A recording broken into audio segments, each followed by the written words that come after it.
Welcome back to another video here on the channel. Today I will be replacing one of the front wheel bearings on my E39. So this part is a fog bearing. I believe it is pronounced fog because, again, I think this is a German manufacturer. However, I can't find anything on here that would indicate that it's a German manufacturer. To the best I can tell, and maybe your eyes are better than mine, I can't find anything here that indicates that this is manufactured anywhere, actually. It just gives some information on who to call if you're in the United States or Mexico. So it's definitely manufactured for the North American market. Beyond that, I can't really determine anything. So just as a rough roadmap to how this procedure is going to be done, we're going to first lift up the car, put it on some jack stands. We're going to remove the wheel, and in this case it is on the right hand side of the car. We're going to remove the brake caliper and brake caliper carrier, the brake disc, and then the strut, which is the damper and spring assembly. Then we're going to finally get to remove the old bearing, reinstall this one, and we're going to clean, inspect, and replace everything, kind of going in the reverse order. And that should be pretty easy. One more thing I'm going to note here is that this is the anti-seize that I'm going to be using on the back of this assembly, as well as the face. Not in a huge quantity, because a little bit goes a long way. This stuff is really good. I've used it for a little while now, and I've really grown to like this. So if you're going to use one, I can recommend this, but use what you're comfortable with and what you know otherwise. Looking at the part here, you can see with the exception of that one scratch there, which I would imagine is from handling and just in the manufacturing process or shipping, the machining and finish on this is actually quite good. The surface finishes are bright, and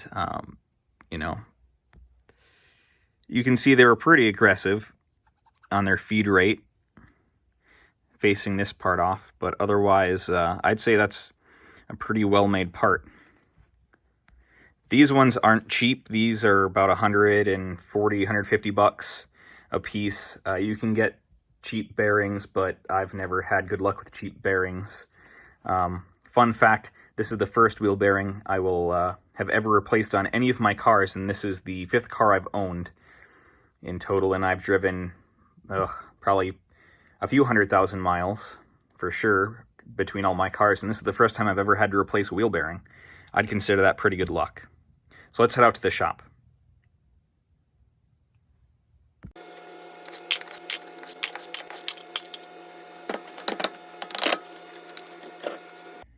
I do apologize for the mediocre lighting situation I've got going on here, but it's the best I've got, and it's what we have to work with today. So as I mentioned, inside, one of the first things we need to do is remove the brake caliper here. And you do have to bungee it up somewhere. The best place usually to put it is to bungee it off of the coil spring up top, but since we're going to be removing that anyway, we're going to have to find somewhere else to put it. Probably hang it off of the sway bar if it reaches far enough over there. So there are 2 caps back here that'll try and get you a shot of that you have to remove, and then this caliper does come off. So let's do that first.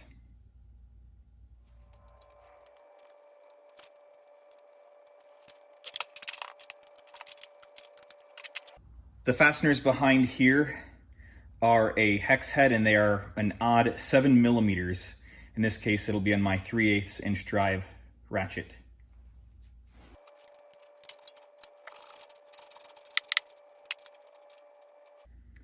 And that's what it looks like here.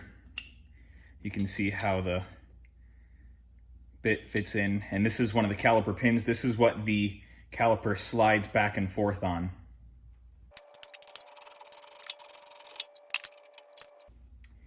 And there's the other one. Other than being dirty, these look pretty good to me. But I will definitely clean them up and re-grease them before I reinstall. This may have to come off. It's been a while since I've done the brakes on this. I mean, it wasn't that long ago, but it was long enough where I don't remember the exact step-by-steps here.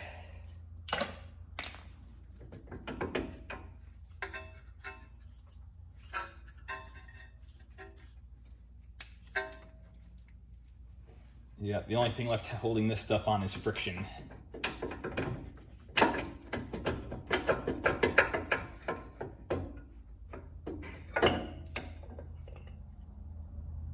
There's a lot of meat left on that pad.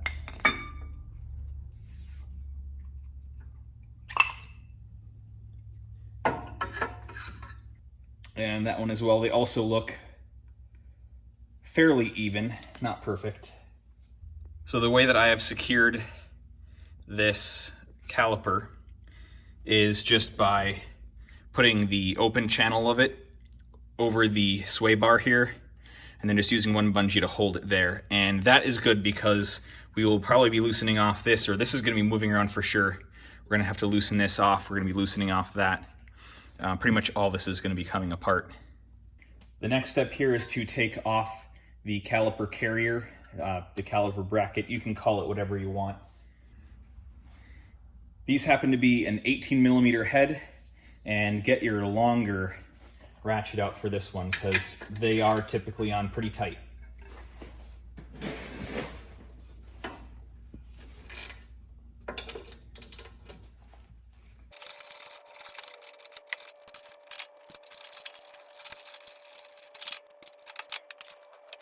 In my case here, because I am removing the carrier before the sway bar connection and the pinch bolts, it just happens to be that the socket and thickness of the ratchet here are too much and it gets stuck, so I'm going to change over to a box end.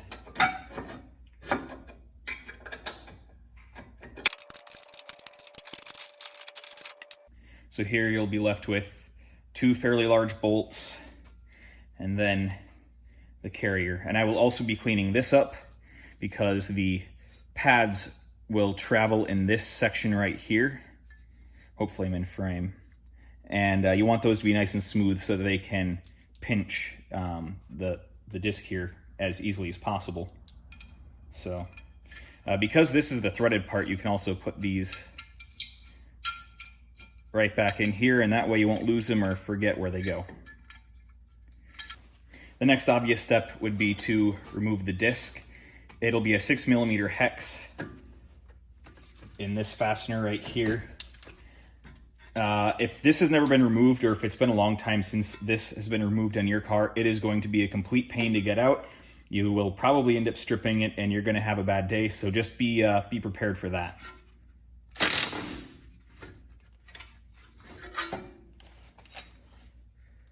I usually don't like using impacts, but they do make things pretty easy.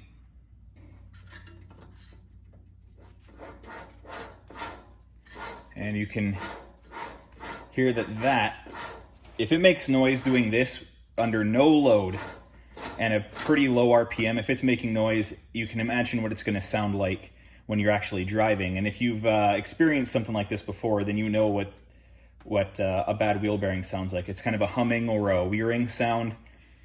Now, I thought I was going to be able to get away with not having to remove the strut, because I have these aftermarket shocks and springs here, which I don't really recommend. If you're going to be replacing suspension on your car, one, go with expensive suspension. Two, go with factory suspension unless you have a reason to go with a lower, stiffer setup. And three, don't buy cheap suspension. When I bought this car, I was still in college and I didn't have a ton of money at the time. And buying cheap coilovers was actually a much cheaper option to replace the shocks than to buy the factory version. So that's how this car ended up with these, cheap coilovers. Yeah, they're height adjustable. That's nice. It's a dual rate spring, which I guess is nice, but The factory setup is far superior for daily driving. And unless you're, have the M5 or the 540i, or unless you go to the track for some reason in a 5 Series, go with the soft stuff.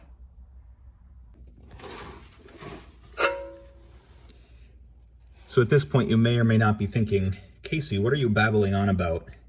And why do you keep getting off topic? Well,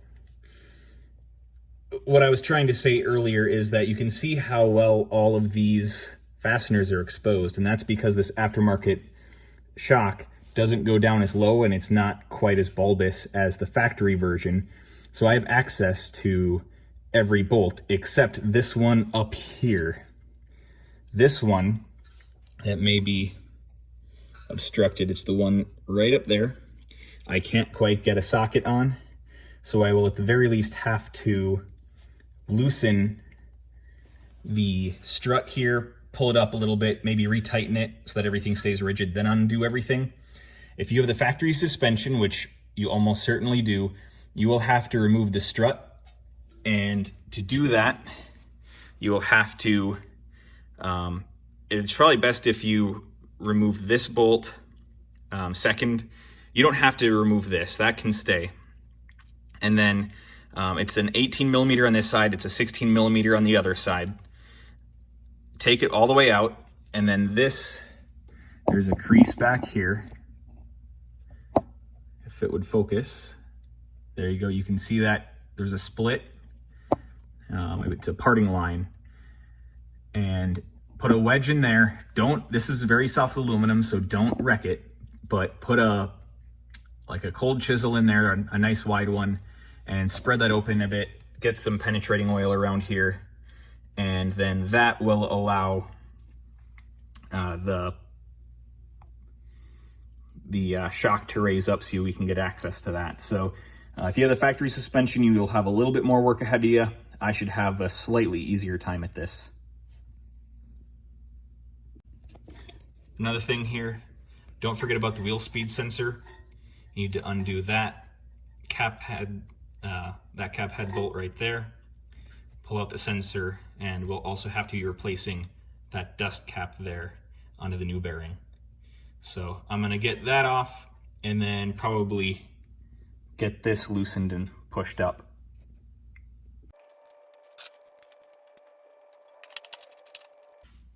And this wheel speed sensor is a 5 millimeter hex.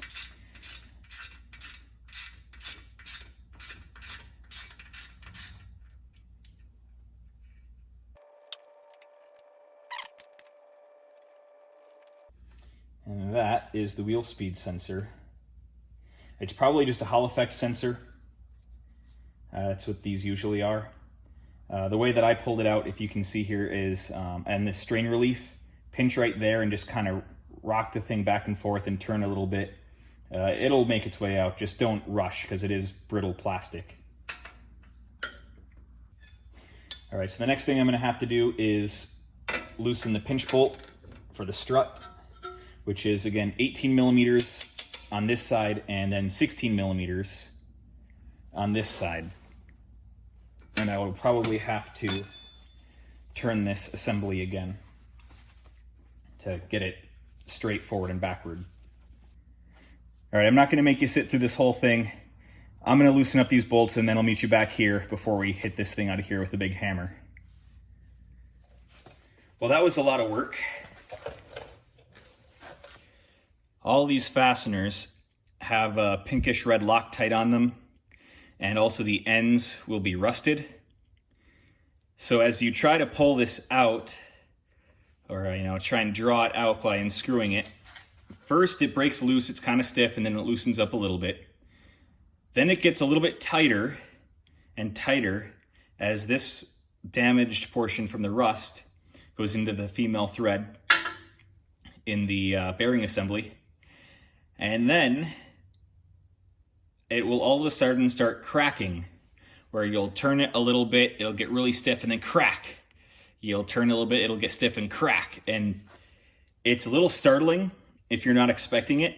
I was even expecting it, and I got a little startled. It's a weird feeling. And then after the cracking goes away, it starts to creak, and then it'll actually finally loosen off. That was a lot of work. These were really, really stiff. So be prepared for a battle. If you've got a bad back, find someone young who doesn't have a bad back and tell them to do it. Now it's time for a little bit of persuasion. I'm starting off light, and if I need a bigger hammer, I will grab one.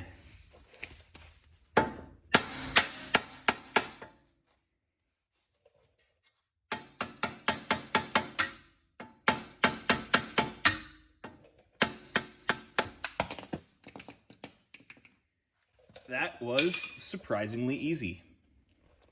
Let's take a look. Oh, okay, that is a much different design than the new one. This one has a proper nut clamp, where the new one is crimped. You can see right around the edge of that bearing, mainly at the top there, that the seal has worn quite badly. So that, it's not completely toast. It could be worse. And the reason why I'm replacing the front one is because it's easier than the back one. And I think, to be honest, both the front and the back on the passenger side, aka the right side of the car, I think they're both bad. Because when you rock the wheel top to bottom, they both had about the same play, but this one had slightly more. So I figured, you know what, even though this is a more expensive part, I'll replace this first and see if it's the one that's bad, but it's very likely that they're both bad. I think all the wheel bearings in this car are original, so it probably wouldn't be a bad idea to replace all of them, but that gets very expensive very quickly. And when it comes to wheel bearings, I'm okay with just replacing them as they fail. Whereas other things, I would rather replace a whole, like ignition coils. If one goes bad, I'm just going to replace the whole set because the other ones are probably close behind. And ignition coils, being electronic parts, just don't really last like mechanical parts do for the most part. So let's see. This one is a Koyo by the looks of it. Koyo. Are you seeing that there? That's a Koyo bearing. I didn't know Koyo made bearings. Very interesting. The other thing I didn't check is what orientation this is supposed to go in there at. The bolt hole pattern here is asymmetric, so it can only go in one way. I'm going to say that this little protrusion right there is going to go down. Incorrect. I think it goes up. Incorrect again. All right, so the wide part goes to the rear. The wider bolt holes here go to the back. These smaller ones go to the front.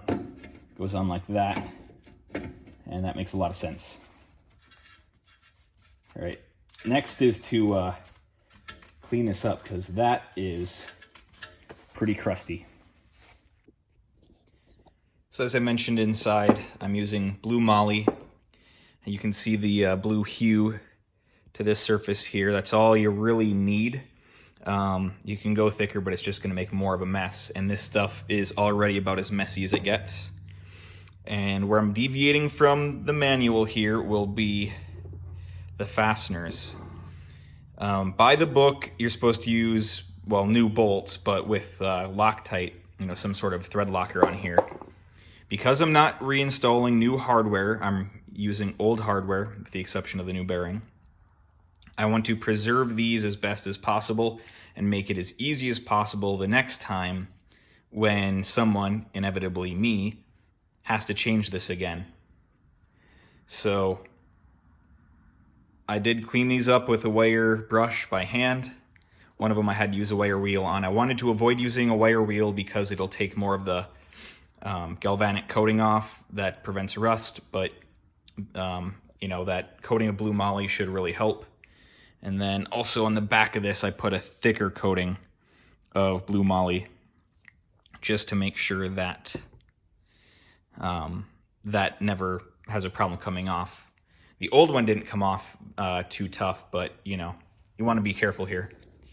And then the reason why in here a non-functional surface is being coated is because the locking wheel hub cap things, they don't really work so well anymore on my car, so I don't use them, which means that this is open to the environment. And putting a lubricant on it will attract dust and dirt, but because it's not a functional surface, it won't rust quite as easily. Because I bet you, especially during the saltiness and the junk we have on these roads during winter, that's going to get really rusty really quickly if I don't coat it with something. I did not coat the inner part that's not machined, so that'll be kind of a control in a way. So let's get this screwed back on there and continue along and get everything buttoned back up. So I'm cheating off my notes here. These wheel bearing bolts are going to be torqued to 110 Newton meters or 81 foot-pounds. If you had to remove your strut completely, the 3 nuts at the top are going to be torqued to 24 Newton meters or 18 foot-pounds. This strut pinch bolt, the thing that's 18 on this side, 16 millimeters on the other side, that will pinch the whole thing, or this whole knuckle assembly against the strut, that is 81 Newton meters or 61 foot-pounds. If for whatever reason you had to take apart this roll bar at the top here, that one is 65 Newton meters or 48 foot-pounds, and that's the same with the tie rod if you had to remove that for whatever reason to get this whole thing off. The disc, this little screw here that holds the disc onto the hub is going to be torqued to 16 Newton meters or 12 foot-pounds. The large bolts on the carrier here are going to be torqued to 110 Newton meters or 81 foot-pounds. And then these pins for the caliper are going to be 30 Newton meters or 22 foot-pounds. And then the wheel lugs, by the book, apparently, and I didn't know this till recently, by the book, they are 120 Newton meters or 89 foot-pounds. On both my BMWs, I've been torquing the wheel lug bolts to 100 foot-pounds since 2015, and it's always worked well for me. That's where I feel comfortable with it, even though I guess it isn't what the book is saying to do. But then again, the book also says to do your oil changes every 15,000 miles. So, you know, you got to think for yourself sometimes. For legal reasons, follow the book or have a professional do this for you. Don't attempt anything. That goes for this entire video and really all my videos. But from a practical perspective, from an academic perspective, you know, make your own best judgment and decide from there. That's what I'm choosing to do here today. So I'm going to probably time-lapse this entire thing because you don't need to see me screw bolts in real time. And then we will meet up back here once everything's together and discuss any problems or suggestions that I have. Overall, this is a pretty straightforward process.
So that really wasn't too bad.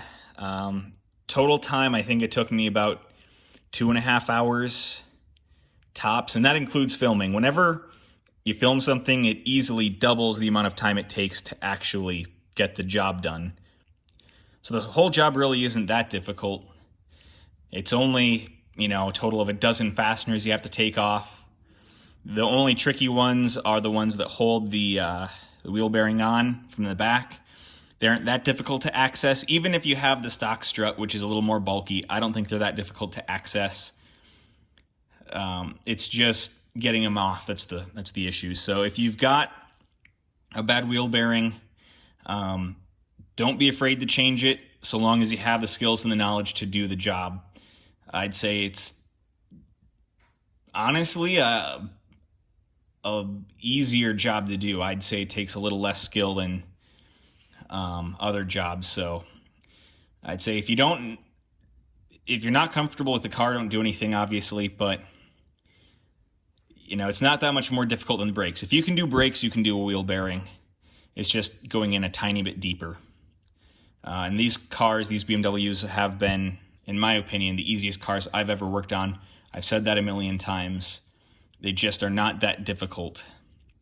I think the skill required is really low. I think it's an entry-level car in terms of the skill, but it's a higher-level car in terms of the knowledge you need to diagnose some of the other issues, like, engine and electronic things.